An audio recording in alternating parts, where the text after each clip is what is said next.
Hey, what's up? This is Václav, and this is the long overdue video about multimedia, how I stream music around my house. But also, it's about the Bestjoy remote. That was actually the trigger for finally making the video. But wait a second, why did I need the trigger? What took me so long, right? Well, this is a longer story, but bear with me, I'll get there. I already made a video about multimedia back in July 2021, and it worked great. Everyone loved that, so I didn't have many reasons to change it. But it was quite heavy. Lots of helpers that were controlled from a custom dashboard with lots of scripts and automations in the back end. And remember, I wanted to simplify my dashboard, so I wanted to change that.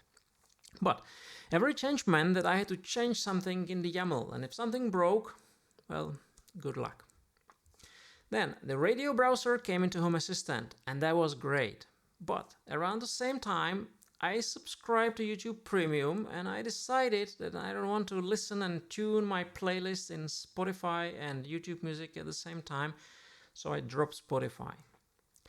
But unlike Spotify, YouTube Music doesn't have a public API, so it doesn't play in Home Assistant. So I was stuck just with the radio. But then, out of the blue, the music assistant came into the hacks, and it included YouTube Music, and it also had an interface to control everything. So I thought, this is it. I can get rid of all my custom stuff and do everything from there. And I did that. Except that it wasn't very user-friendly. I got lots of complaints from my family, and I was struggling with that as well. Never felt in love with that. Then, at around Christmas, I finally figured it out. I added some basic controls for the music assistant to my dashboard with simple buttons to stream music, start, stop, control volume, and I was ready to make the video. Right after finishing the video about energy management. But then, the music assistant stopped working with the Home Assistant February release. The authors were working on a version 2.0 that was completely different, and they decided not to fix the old version, so I had to wait a couple of months for the new one, and it's not released yet. So I was getting nowhere. Until I got the email from the Bestjoy to try their universal remote. See, I get lots of offers to try products, but this one sounded like a nice fit to the story. In the past, I did have a Logitech universal remote, but I stopped using them when I started controlling multimedia from the Home Assistant. But this one had it all. It has the M-Bridge that supports Home Assistant. Literally, they say it on the box. What it does, it simply publishes the buttons I push to the MQTT server, and I can take it from there. And they obviously have a library of all kinds of devices, TVs, receivers, radios. They support infrared, Bluetooth, radio frequency, and Wi-Fi. So I told them to send me one. And I think it will make a lot of sense. In the past, I did some basic multimedia controls through Zigbee, IKEA buttons, but this will be the next level. And I will make a follow-up video that will do the music assistant when 2.0 is available, and including the dashboards in the individual room and so on. So let's do that. Alright, so here it is. I sent it through DHL, which was pretty nice because I got it delivered within 1 week after ordering it. I probably spent more time dealing with the customs to pay the tax and the duty to get all the paperwork done. But after this was done, I got the box delivered, and inside the box there was this nice original box, really nice quality with this glossy print of the remote. They also included this courtesy pen, which thanks very much for this piece of plastic. But there was also this other box which included the M-Bridge. So let's just open it and get everything out. I quite liked the packaging for the remote. It's really nice box with this glossy picture of this remote, and it opens on side like a piece of chocolate. And there are this really nice information leaflet, and you could see the remote wrapped in this sticky plastic, which I can just take out. And the quality, the first impression is really good. The quality seems to be right. for this one. So I just take this one out. They also included the power adapters, but they're for the US outlets. I don't have US outlets here. I'm in Europe, but never mind. They're for standard USB-C power adapters, so I just used regular USB-C AC adapters I have. So this is regular USB-C cables. They have this really nice magnetic pin in there, so that's really nice touch. And on top of this picture there, you could see the M-Bridge. Then also inside the box, there are instructions how to install it, how to configure it. There's two of those, this small piece of paper, which I started with, and then there is this big sheet of color paper with different instructions.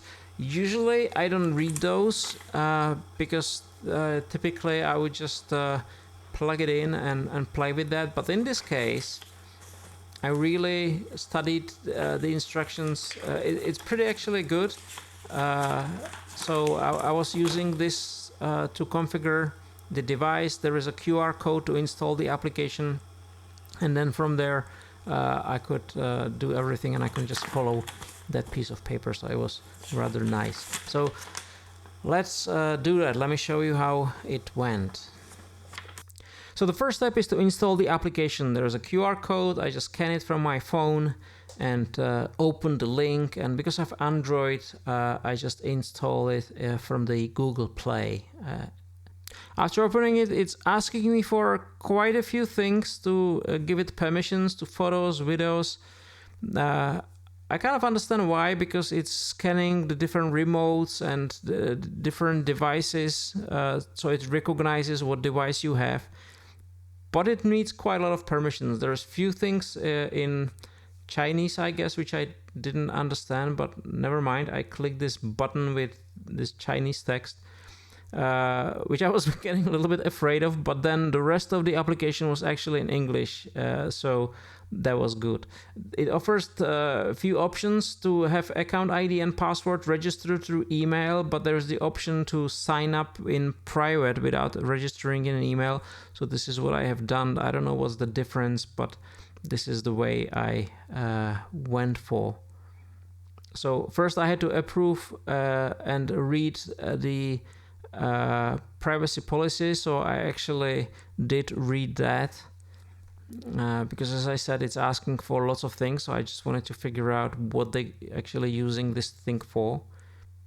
And after reviewing it, I just clicked on the private. I selected some password, and for this example, I just selected simple password 123456789. I'm obviously changing it after this video. And it gave me a username and password, which I'm supposed to remember because I didn't enter any email. So this is the only place where it'll show it to me. So I'll just noted this down, and I use that to sign in. Then I hit a login, and it will get me through to the application. And then this is how the application looks like. On top there's the guide, which is essentially a copy of this sheet of paper, so it's really nice. I don't have to store this one. I can follow it from my phone directly, so this is nice to have. There is the devices, which is where I'm gonna spend most of the time in, but there's nothing in there yet because I didn't really add any of the remotes, any of the devices, TVs or receivers. So this is what I have to start with. So following the instructions, I will start with the remote. So I will click on the super remote, and from there I will just pick the one that I've got, and I've got the flagship, so I'm gonna select that and go to next. And then I have to bind it to my application. So I have to first long press the power button. So this is what I'm doing. So after that, I'm waiting for it to pair with the device, keeping the device on as they suggest. And after this is done, I'm then pressing the mute button for more than 3 seconds, or a long press of this mute button on the other side. And I've done that, and I was kind of expecting that the screen is going to recognize that the device has been discovered and it'll move to the next page. But it didn't happen, so I just pushed the next button. And after clicking that, it will ask me for another permission to determine position of the nearby devices. So yet another permission.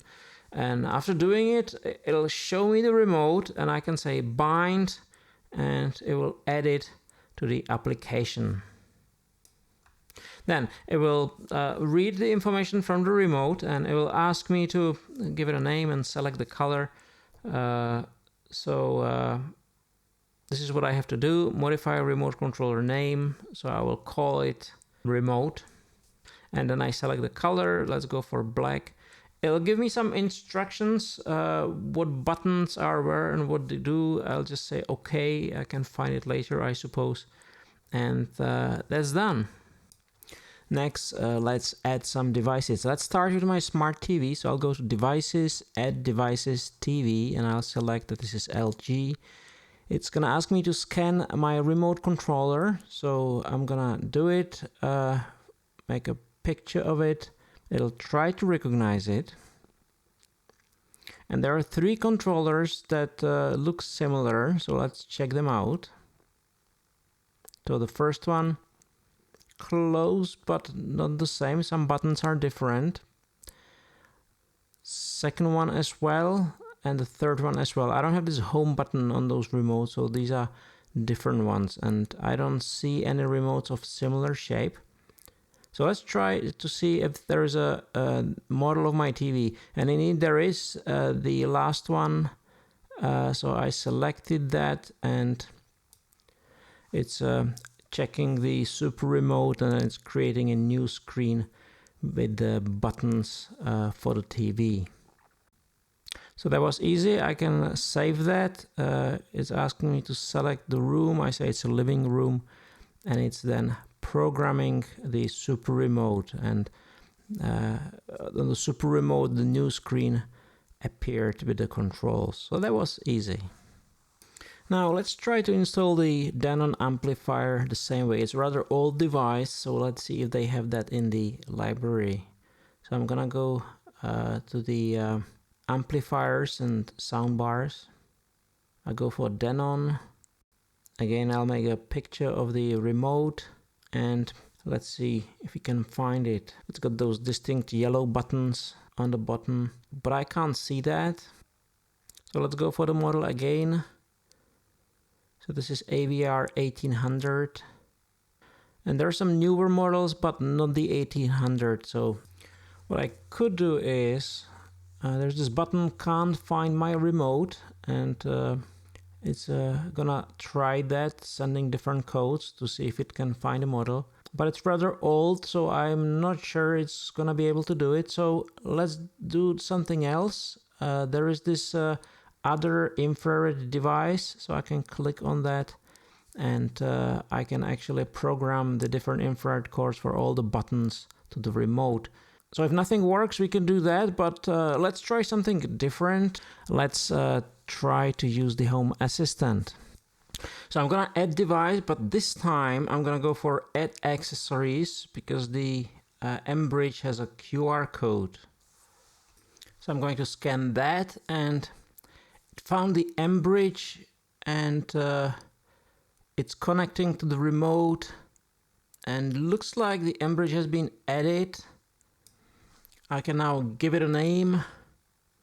So let's call it radio.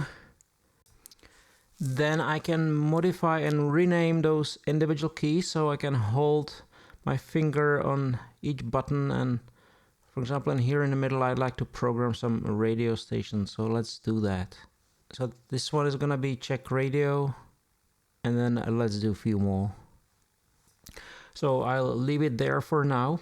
Then there are those 3 buttons on the bottom. One is to synchronize with remote, but the right one is the network configuration, which I suspect I will need to do. So I need to first make sure my phone is connected to the Wi-Fi, and it has to be 2.4 gigahertz. I suspect this might be a slight problem because I have 5 and 2.4 on the same SSID. So, but let's try that anyhow. So I connect to the Wi-Fi that I use for the devices. Then I don't see the bridge selected there, so I'm gonna go for search. But then I need to put the M-Bridge to the pairing mode. It's a Bluetooth device, but it's got this green light, which means it's configured. So I suppose it probably is paired, and it is paired because I did that through the QR code, but I don't see it here, so it's a little bit confusing. Well, anyhow, let's do that. In the worst case, we're gonna pair it again. So I'm gonna put a pin into the little hole next to the USB port, and let's put it in the pairing mode, and let's search for it. And the device has been discovered, so I'll click on it and select that, and I can see it there, so that's fine. So now I'll just add the Wi-Fi password. So that's the password, and I'm gonna hit set. And I've tried this a few times already. This isn't the first time I'm trying it, but it's going to be waiting, and then it's going to eventually time out. And I suppose it's perhaps with my Wi-Fi setup. But the thing is, it works. It just doesn't get the confirmation. So I'll leave this one here, and I'll move to the next screen and configure the address of the MQTT server. So what I'm going to do is here, I'm going to enter the IP address of my Home Assistant where the MQTT server is. I will fill in the username and the password and hit set.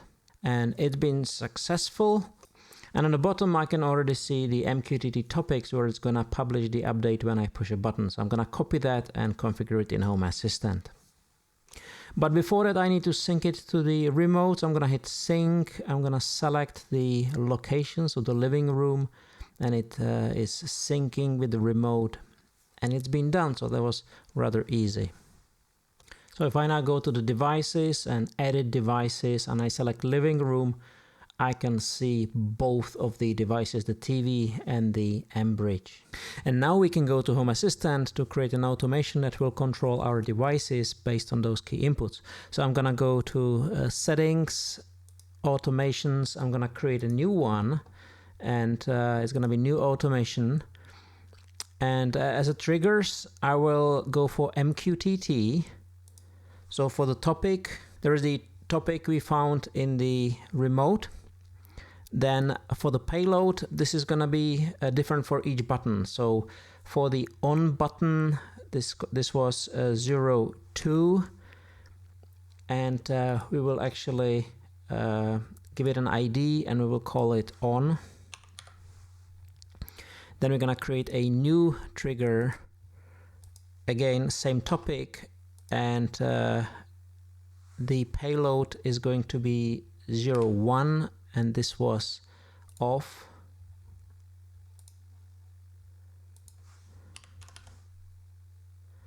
And then we will do one radio station.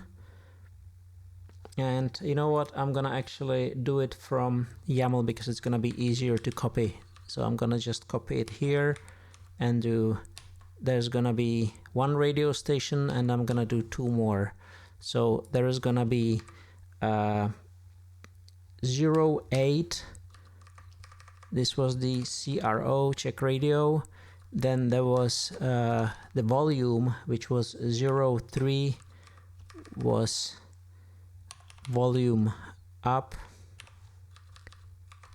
and 04 was volume down. So I'll switch back to the visual editor. And then for the actions, I'm gonna make a choose if the trigger is on. Then I'm gonna do action, and I'm gonna say call service, and I'll say media player turn on, and I'm going to select the Denon device. So this is gonna be living room Denon. So that's for the turn on, and I'm gonna duplicate that, and the duplicated one will be if it was triggered by off, then I'm going to call media turn off, and again it's gonna be the Denon. Then I'll add one more option for the triggered by, if it's triggered by check radio, then I'm gonna add an action, play media on the living room Denon. I will pick the radio station. It's gonna be in Czech Republic, and it's gonna be the, I think that one. Then I'm gonna get another option if it was triggered by volume up, then I'm going to call service media player volume up, and it's gonna be the Denon. And again, I think it's faster from here. And if it's down, then it's volume down. Then we can go to the visual editor, and here it is. We have those 5 actions, and here we go. So now we can save it. I'll give it a name, and I'll call it control Denon with I click remote, and I'll add this little emoticon here so it's nicer to look at. Okay, so now we have our automation configured, and we can go to the living room to test it out. First, let's try the TV. I push the turn on button, and the TV is turned on, so that's great. There's also an automation triggered by the TV media player that turns on the background light and starts the internet TV, and that works great as well. So the integration with the Home Assistant works seamlessly, even though I'm controlling the TV directly. The arrows work as well. I can control the different programs. I can go to menu, so this is wonderful. I can also use the original remote, which in this case I will probably use still, because it's got this magic remote feature which I can use as a sort of a mouse to control the TV. But for the basic functions, it's always good to have one remote that controls everything. Now the radio, that one is controlled through the M-Bridge, through MQTT. So I turned it on and I could hear clicking, so it works, it turned it on, and I started streaming the internet radio, so it should start streaming in a second. And it's streaming, so that's great, it works. If you hear some noise, there is quite heavy storm outside, but the radio works. I can use the volume buttons to turn the volume on and off, and everything works great. And I can turn it off as well. The remote also had this handy button with a light switch, so I configured that to control the lights through Home Assistant, so that's a great feature as well. Okay, so that was easy, wasn't it? Initially I was struggling with it a little bit. I had a hard time to figure out how to approach it. You see, the remote can control the devices directly, but I could also control them through Home Assistant. Since I have an infrared blaster installed next to my multimedia set, and many of the devices like the TV, they also have a native integration in Home Assistant. But then it struck me, it actually makes a lot of sense.